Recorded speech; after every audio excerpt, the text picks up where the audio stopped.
வாங்க, நான் உங்கள் Kambam Krishna. Chill bro at Kambam Krish my YouTube channel name. நேற்றுக்கு நான் யூடியூப் சேனல் ஆரம்பித்தேன். ஒரு வீடியோ போட்டேன், கம்பத்தோட சிறப்பு அப்படின்னு சொல்லி சொன்னேன்.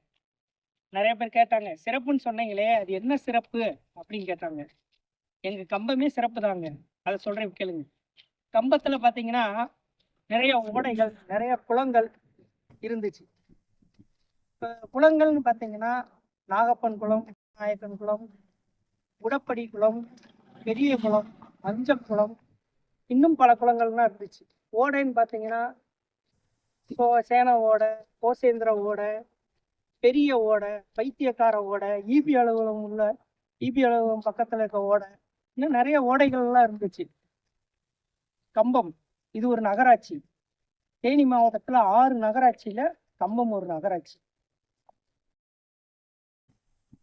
எங்க கம்பம் எப்போ தோன்றுச்சுன்னா 1374வது வருஷம் விஜய நகர வம்ச, அதாவது சோழ நாயக்கர் சம்பரனார் ஆட்சி காலத்துல இந்த கம்பம் உருவாச்சு.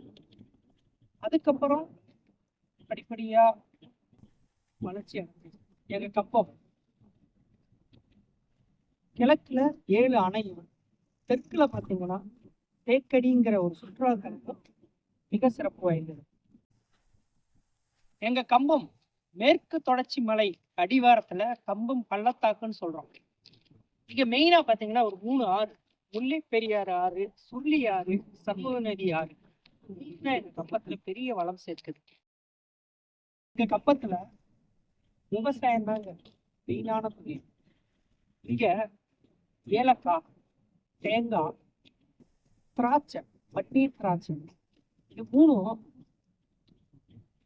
மிகப்பெரிய லெவல்ல மார்க்கெட்டிங் பண்ணி கம்பத்துல 14,707 ஏக்கர் போக சாகுபடி நெல் வருஷத்துக்கு எடுத்துட்டு இருக்காங்க.